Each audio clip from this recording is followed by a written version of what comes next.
Hace unos años, algunos 15 años más o menos ahí, tuve un problema de una pierna, un accidente de una pierna, en el que se me rompió el ligamento cruzado de la rodilla izquierda.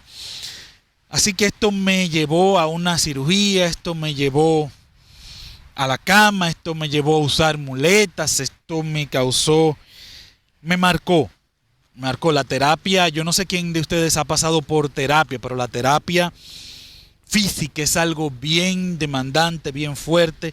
Recuerdo que mi madre me llevaba todas las mañanas, era algo tan fuerte, tan feo, tan difícil después de ya ser grande, de tener 20 y pico de años, que uno comienza a saborear su independencia y ver las cosas de otro punto de vista.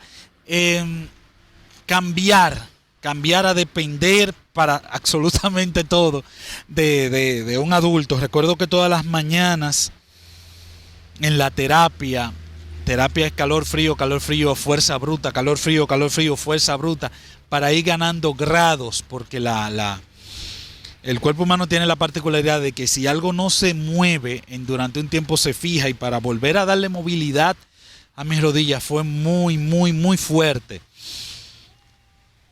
Lloraba, todos los días lloraba. Esas lágrimas sino esas lágrimas calladas, se me hicieron callos ahí de agarrarme en la cama cuando me estaban haciendo este tipo de terapia. Recuerdo que un día escuché a alguien que estaba dando testimonio de que tenía un problema parecido al mío y oró y el Señor la sanó. Así que ese día oré con fuerza, oré con fe, pero no pasó nada. Al siguiente oré y tampoco pasó nada. Y no pasó nada.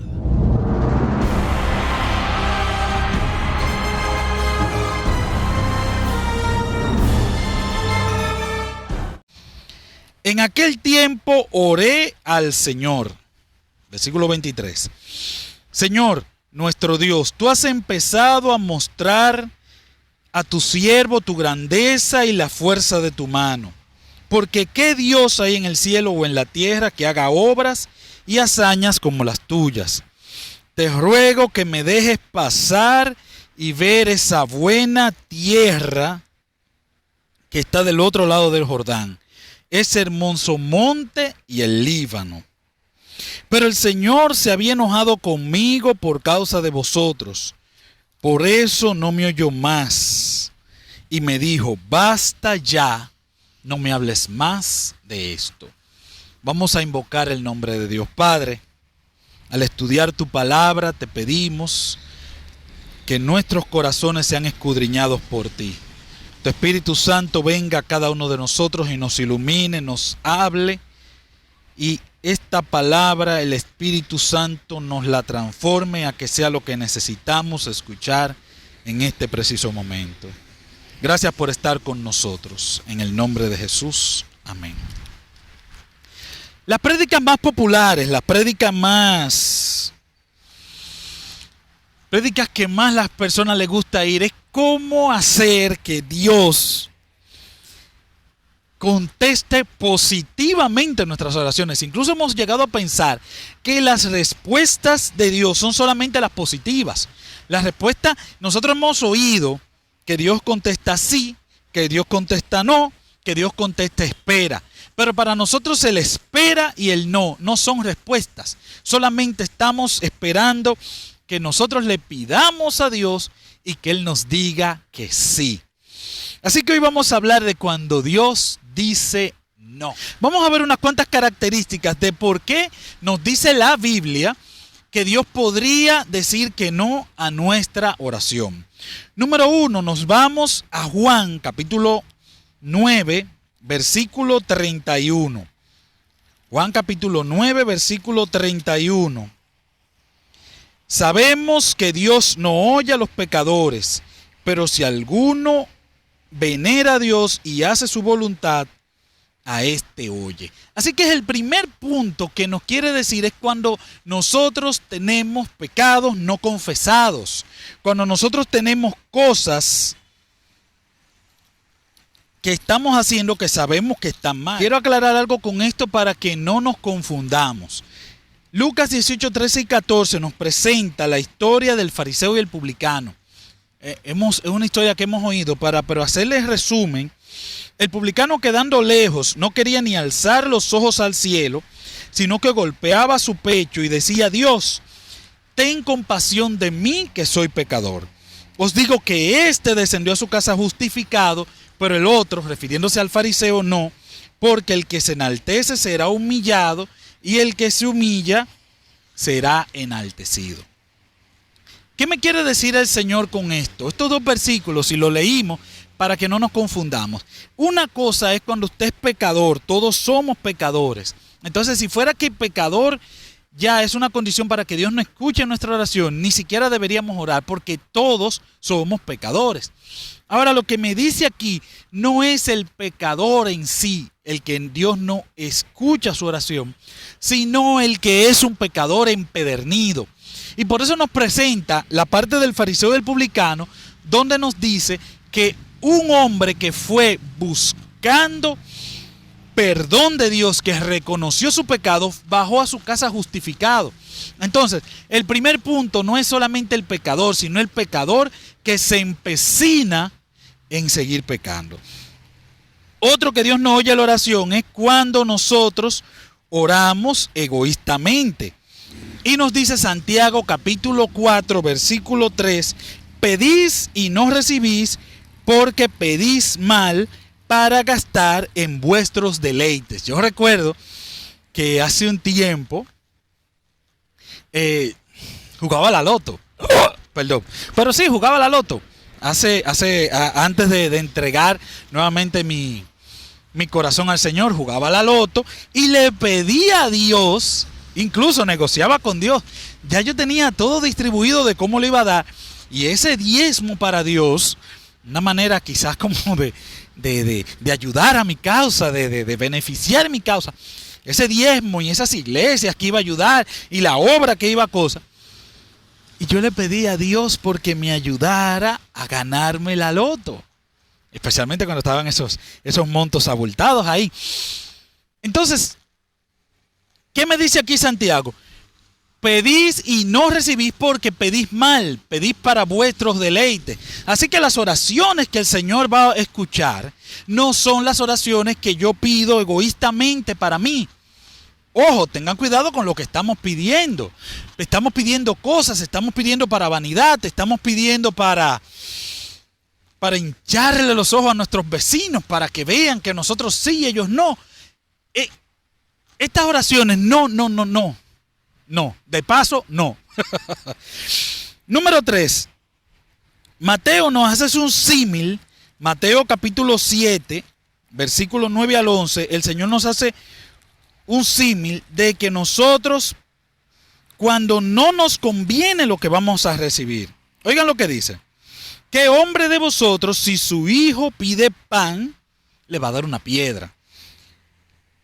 Si le pide un pescado, le dará una serpiente. Pues si vosotros siendo malos sabéis dar buenas dádivas a vuestros hijos, cuánto más vuestro Padre que está en los cielos dará cosas buenas a los que le piden. Es un ejemplo tácito, es un ejemplo sencillo, es un ejemplo fácil de entender. Y nos tenemos que situar en la parte de Padre. Dios es nuestro Padre. Los hijos piden todo. Tengo 2 niñas hermosas, Lía y Eliet. Y ellas piden cualquier cosa. Pero una de las cosas, aunque yo quisiera darle todo, tengo que verificar que no le haga daño lo que le estoy dando. Porque si lo que le estoy dando les perjudica, no se los voy a dar. Así mismo hace Dios con nosotros. Hay cosas que nosotros pedimos y no sabemos lo que estamos pidiendo. Entonces, tácitamente eso seguimos. Significa. ¿Qué otra cosa Dios le diría que no? Santiago 1:6. Santiago 1:6 nos dice: pero pida con fe, sin dudar, porque el que duda es semejante a las olas del mar, como el que tenemos acá a nuestra espalda, que es movida por el viento y echada de un lado al otro. El Señor nos dice, cuando tú pidas, tú tienes que creer, tú tienes que acercarte a mí y creer. Porque si tú vas con dudas, si tú vas sin fe, entonces estás descartando tu oración inmediatamente. Ahí no es que si Dios dice que sí o que no, sino que tú mismo estás descartando su oración. Otro momento, cuando no pedimos en el nombre de Jesús. Juan capítulo 14, versículos 13 y 14. Oigan lo que dice. Todo lo que pidáis al Padre en mi nombre, dice Jesús, eso haré para que sea glorificado en el Hijo. Si algo pedís en mi nombre, yo lo haré. Recuerden que la cadena, la manera, la única manera en que nosotros podemos conectarnos con Dios es a través de Jesús. Es el único puente. Nosotros no tenemos ningún mérito, nosotros no podemos hacer nada, no importa lo que nosotros hagamos o dejemos de hacer.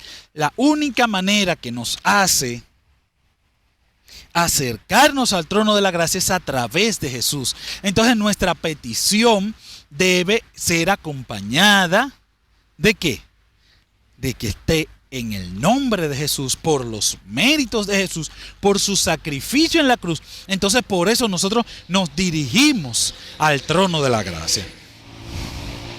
Tenemos otro punto, que sería el punto número 6, de por qué Dios puede decir que no a nuestras oraciones. Y está en Romanos capítulo 12, versículo 12. Oigan lo que dice aquí el apóstol Pablo. Gozosos en la esperanza, sufridos en la tribulación, constantes en la oración. Nosotros debemos ser constantes en la oración. Nosotros debemos ser constantes en la oración, debemos perseverar, debemos continuar. No porque una cosa yo le diga, Señor, esto y esto, ya, No, señores, nosotros debemos ser constantes en la oración. Pero hay algo importante en esto, no es constante en el pedido que yo estoy haciendo, sino constantes en oración. Hay personas, muchos de nosotros pasamos por ahí, que solamente nos acercamos a Jesús cuando necesitamos algo. Es como el amigo rico, como el familiar rico, en el que si necesitamos algo, vamos donde él. Hay veces que uno no sabe ni cómo abordarlo, porque sabe que tiene mucho tiempo que no se ha acercado a él, y desde que vamos como con esta cortesía, con esta gracia, con esta simpaticutería, de una vez como que se huele que nosotros estamos interesados por algo. Así que lo que nos dice es cómo vamos a acercarnos a él, y pensamos, óyeme, a veces le hacemos un tiempo, a veces le hacemos un tiempo a la persona y le decimos, mira, hoy lo saludo, en 2 o 3 días vuelvo y lo saludo, y ya como a la semana le digo, mira, que y ve cómo le caigo. O mando a alguien a decirle, mira, fulano está como pasando trabajo, para ver cómo lo hacemos. Y muchas veces hacemos eso con Dios. Y eso no es lo que Dios nos dice. Debemos ser constantes en la oración. El hecho de nosotros estar vivos, el hecho de nosotros respirar, el hecho de que el Señor nos haya cuidado durante esta pandemia, de que todavía nuestra familia esté, de que a pesar de las dificultades, a pesar de todo, estemos aquí, son más que motivos para darle gracias a Dios. Nosotros no necesitamos tener que pedir solamente. Para acercarnos a Dios debemos ser constantes en la oración.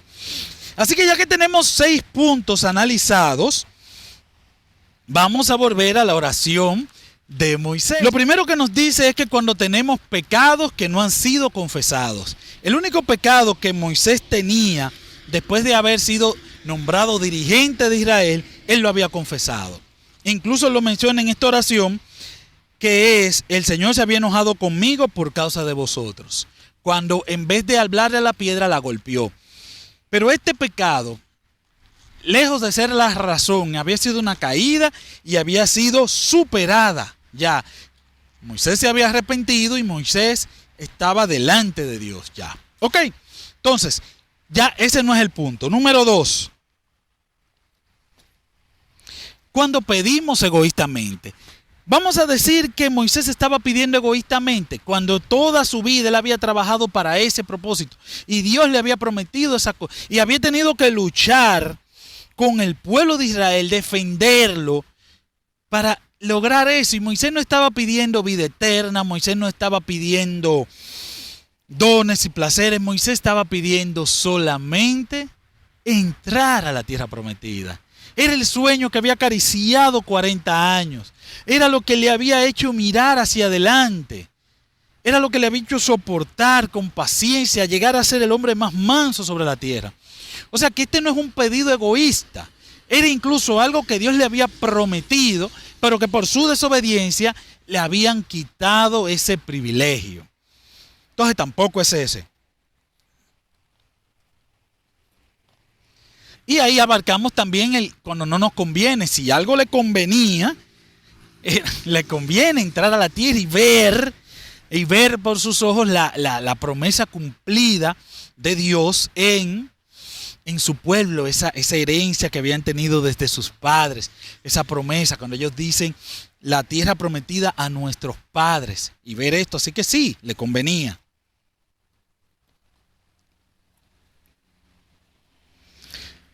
La cuarta cosa que vimos fue cuando pedimos sin fe, pero no podemos decir que Moisés no tenía fe en lo que estaba pidiendo. Moisés sabía a quien le estaba pidiendo. Una de las cosas que más me emociona de Moisés es que dice que Moisés trataba con Dios cara a cara. Moisés sabía. En el libro de Hebreos nos dice que Moisés se sostuvo como viendo al invisible. O sea que decir que no tenía fe, no fue por eso que la oración le dijeron que no.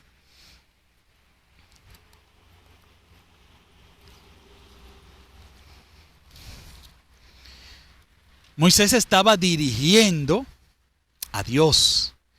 Moisés estaba hablando con Dios, así que sí, Moisés tenía fe en lo que estaba haciendo. Moisés tenía fe en lo que le estaba diciendo. Moisés se dirigió al nombre de Dios. Cuando vemos en la petición que él le hace, Señor nuestro Dios, tú has empezado a mostrar a tu siervo su grandeza. O sea, sí, él se estaba dirigiendo a Dios. Así que tampoco es el punto número 5. Vemos el punto número 6 y aquí hay una palabrita que es interesante. En el versículo 26 el Señor le dice, basta ya, no me hables más de esto. Aquí lo que nos presenta del Señor, lo que nos está diciendo el Señor, cuando dice, basta ya, no me hables más de esto. Aunque la Biblia no nos relata todo el contexto, al parecer, después de que Dios dio la sentencia, que Moisés reconoció su falta, que Moisés entendió lo que el Señor le estaba diciendo, le dice, Señor, por favor reconsidera a tu siervo, por favor Señor reconsidera a tu siervo, hasta que el Señor le dice, basta ya, no me hable más de esto, no vas a entrar, un no definitivo, como decimos nosotros. Así que cuando analizamos la oración de Moisés, punto 1, 2, 3, 4, 5 y 6, ninguno nos da la razón de por qué Dios le dice que no. Entonces de repente hay muchas veces que nosotros nos ponemos en esta oración. Recuerden lo que le estaba diciendo de la pierna, oré, oré y oré, y el Señor no me dio el milagro que yo le estaba pidiendo, el milagro que esa persona en el radio, del testimonio que yo estaba escuchando, había dicho. ¿Cuántas veces nosotros le hemos orado a Dios porque no pase esto? Y justo lo que le estamos diciendo que no es lo que pasa. ¿Cuántas veces le hemos orado a Dios por un trabajo y el Señor no nos permite conseguir el trabajo? ¿Cuántas veces le hemos orado a Dios por conservar nuestro trabajo y el Señor no nos permite conservar nuestro trabajo? Lo que nos dan es la carta. ¿Cuántas veces hemos orado para que una persona sea sanada y la persona no es sanada? ¿Cuántas veces hemos orado para que una persona no fallezca y la persona fallece? Entonces, ¿qué es lo que nosotros decimos cuando esto pasa? ¿Cuántas veces hemos orado por nuestros hogares? ¿Cuántas veces hemos orado por nuestros hijos? Y parece como que cada vez que oramos, lo que tenemos es un no. Es como que no nos cogieran la llamada. Es como que si nos escucha, no nos hace caso. Y si nos hace caso es para decirnos no, y no, y no. Y entonces nos encontramos con versículos como este. Jesús respondió en el versículo Mateo 21, 21. Jesús respondió, os aseguro que si tenéis fe y no dudáis, no solo haréis lo que hice a la higuera, sino que decís a este monte, quítate de ahí y échate a la mar y será hecho.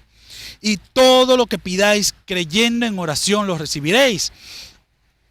Entonces, cuando yo me encuentro con este versículo, me está diciendo que Jesús iba caminando y encontró una higuera, y la higuera parecía como que tenía fruto.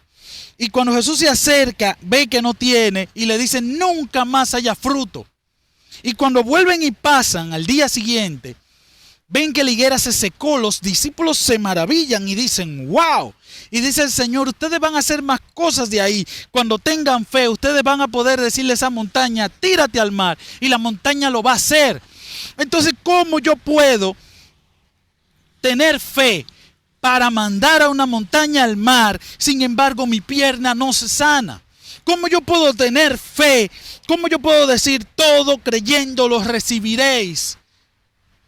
Cuando lo que yo le estoy pidiendo parece que no lo escucha. Y entonces ahí es que yo me pongo a buscar en ayuno. Ahí es que yo me pongo a hacer silicio. Ahí es que me pongo a hacer sacrificios. A ver si es que está faltándome la fe. Y me aferro a la fe. Y le creo. Pero aún así el Señor me dice no. Como que no escuchara lo que le estoy pidiendo. Y me encuentro con personas que dicen que es que no estoy creyendo lo suficiente.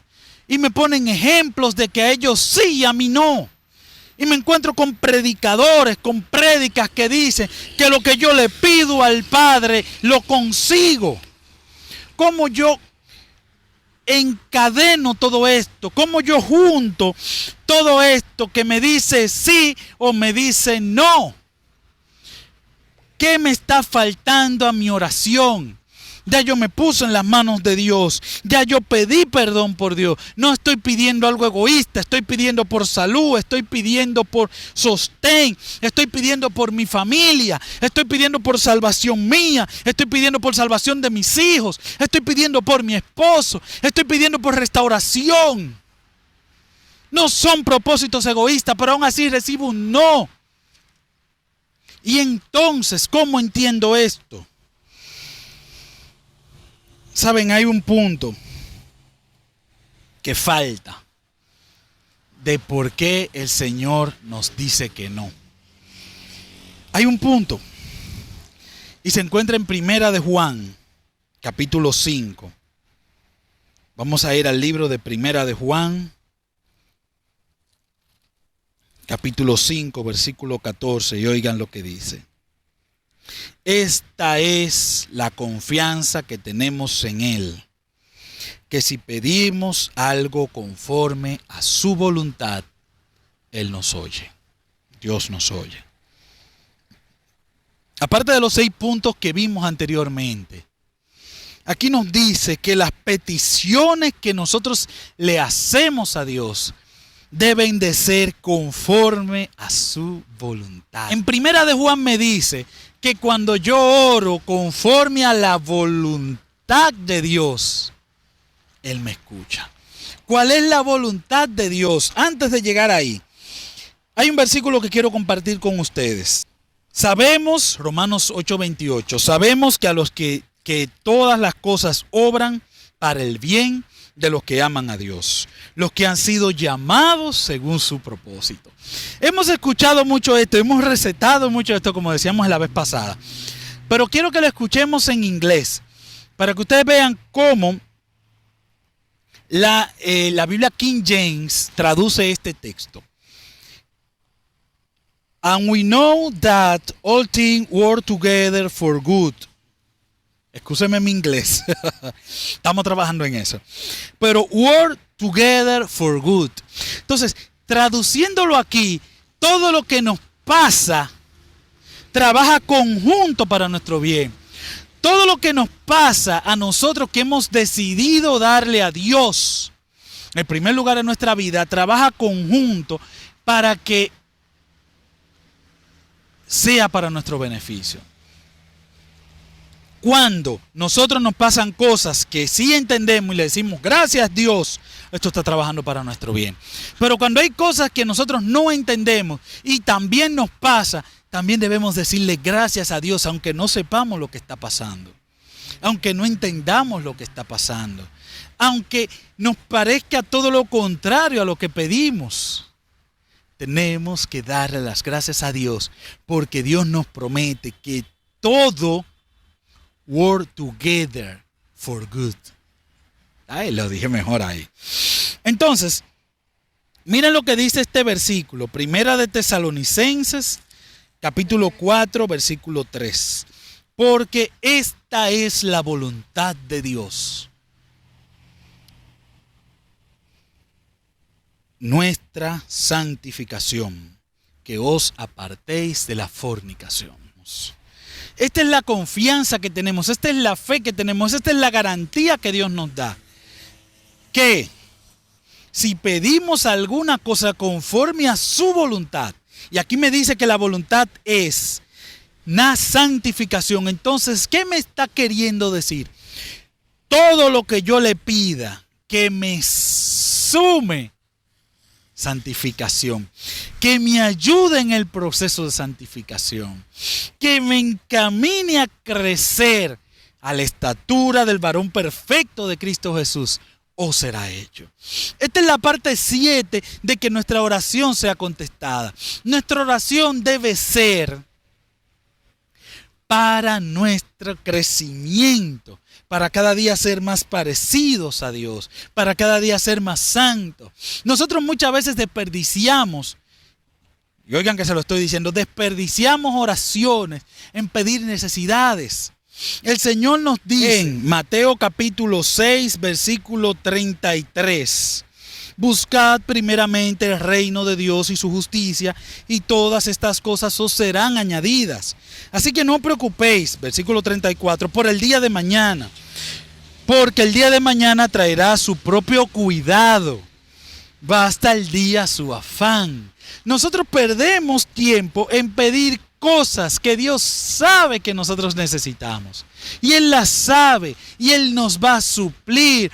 Pero nosotros lo que tenemos que pedirle es para nuestra santificación. Entre las necesidades que nosotros tenemos, la necesidad primaria que tenemos es que Dios nos santifique, que cada día nos parezcamos más a Dios. Estoy convencido de que el propósito principal de Dios darnos la vida es que nosotros cultivemos una relación con Él y cuando se acabe todo, nos vayamos a la patria celestial. Pero nosotros necesitamos para eso parecernos a Jesús. Y queremos ir al cielo y queremos hacer las cosas, pero tenemos que parecernos a Dios. Sí, tenemos necesidades y Él sabe que tenemos necesidades. Pero antes de ir con la retaíla de cosas que necesitamos, yo quiero esto, yo quiero esto, yo quiero esto, yo quiero esto. Lo primero que nosotros tenemos que necesitar es ser parecidos a Jesús. Y cuando nosotros aprendamos que nuestra oración no es agarrar un genio de una lámpara y decirle, yo te ordeno hacer esto, como que nosotros somos alguien para estar delante de Dios, como que nosotros podemos pararnos delante de Dios sin los méritos de Jesús, y como que nosotros sabemos más que Dios para decirle lo que sí o lo que no nos conviene. Nosotros lo que tenemos que hacer es sujetarnos a la voluntad de Dios, y ahí vamos a cambiar y vamos a entender que lo que a nosotros nos interesa más no es conseguir una u otra cosa, sino que lo que nos interesa más es parecernos a Dios. C.S. Lewis, ese gran personaje cristiano, nos da un ejemplo de lo que es someterse a la voluntad de Dios. Nosotros sabemos que somos malos, a veces no hemos entendido quizás lo tan malo que somos y que no podemos depender totalmente de Dios, pero sabemos que somos malos. Así que cuando llegamos a donde Dios, nosotros reconocemos que hay cosas que tenemos que cambiar. Yo me sorprendo cada vez porque, si bien es cierto, he visto avances en mi vida en la que veo a Dios haciendo su trabajo, también hay cosas que he descubierto que ni siquiera sabía que tenía y que son malas. Es como cuando te pasa algo, te das un golpe y te duele tanto que te duele sitios del cuerpo que tú ni sabías que podían doler. Así que C.S. Lewis nos dice que cuando nosotros a veces nos convertimos, Vamos con Dios y vemos nuestra vida como si fuera una casa. Y esta casa sabemos que necesita restauración. Y sabemos que esta restauración va a doler. Y cuando Dios empieza a trabajar, quita ventanas aquí, quita puertas allá. Esta parte está podrida, este piso hay que cambiarlo. En esta parte hay que hacer algo diferente. Hay que remodelar y como que vamos entendiendo y vamos sí. Pero a veces Dios sigue y nosotros como que no entendemos por qué sigue. Si ya nosotros vemos que según lo que nosotros pensábamos está bien. Y el Señor sigue trabajando y sigue trabajando y sigue trabajando. Porque nosotros creemos que Dios está construyendo una casa, Dios está construyendo un palacio, Dios nos está haciendo a su imagen, Dios nos está regenerando, nos está reformando, porque Él quiere vivir en nosotros. Este es el sueño que Dios siempre ha tenido. La voluntad de Dios es nuestra santificación. Recuerden lo que le dice el Señor en Éxodo 25:8 al pueblo de Israel. Y me harán un santuario y habitaré en medio de ellos. Dios lo que quiere es habitar en medio de nosotros. Y la oración es una de las maneras en la que Dios va trabajando con nosotros. Pero nosotros no sabemos pedir. Nosotros no sabemos lo que necesitamos. Dios sí sabe lo que más nos conviene, lo que más necesitamos, lo que más nos hará crecer. Y a veces lo que nos va a crecer es un sí. Y decimos, sí Señor, gracias Señor por escucharnos. Pero a veces lo que más nos conviene para crecer es un no. Porque Dios quiere que a través de eso nosotros aprendamos cosas. Hay procesos que solamente lo podemos aprender en el dolor. Hay cosas que yo no la podía aprender si el Señor hacía un milagro y sanaba mi pierna. Y yo tuve que pasar por el proceso largo de la terapia, del dolor, del depender, del caminar en muleta. Porque el Señor quería hacer un trabajo conmigo que no iba a hacer si me decía que sí. Hay otras veces que para que nuestra santificación sea real en nuestra vida, el Señor nos dice sí, pero todavía te falta algo, te falta aprender algo, tienes que crecer para poder recibir esta bendición. Dios está más ansioso de bendecirnos que nosotros de pedirlo. Dios tiene más cosas para darnos que las que nosotros queremos recibir. Pero tenemos que estar listos, porque una bendición fuera de tiempo sería una maldición. Quiero compartir algo que le pasó al apóstol Pablo y finalizar con esto el búnker divino del día de hoy.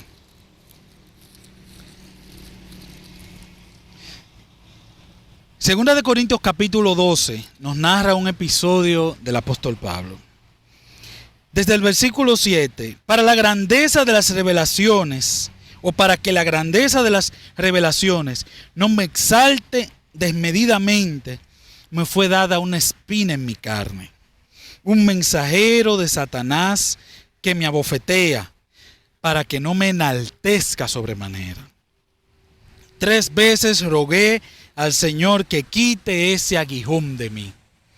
Y me dijo, bástate mi gracia, porque mi poder se perfecciona en la debilidad. Por eso de buena gana me gloriaré más bien en mis debilidades, para que en mí habite el poder de Cristo. Yo no sé qué estás pidiendo a Dios. Yo no sé qué Dios te ha negado. Yo lo que sí sé es que Dios te ama por encima de todo. No hay nada que hayas hecho que pueda alejar el amor que Dios siente por ti.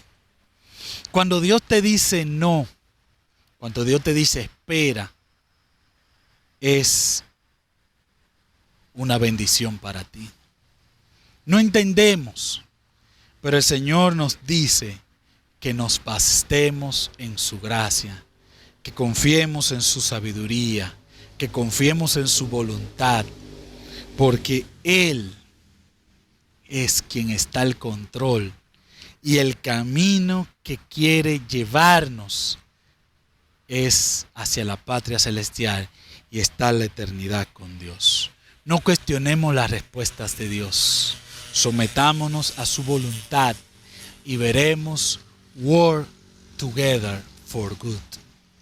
Padre, gracias porque tu Espíritu está aquí con cada uno de nosotros, Señor. Gracias por estos corazones que están escuchando tu palabra, Señor. Trabaja en este momento en cada uno, Señor. Las cosas que les has negado, las cosas que les has dicho que sí, las cosas que les has dicho espera, Señor. Ponemos todo en tus manos, porque lo que queremos es que tú tomes el control de nuestra vida y que todo sea para nuestro beneficio y para que mañana, cuando tú vengas, nos vayamos al cielo contigo. Gracias por oírnos, Señor, en el nombre de Jesús. Amén.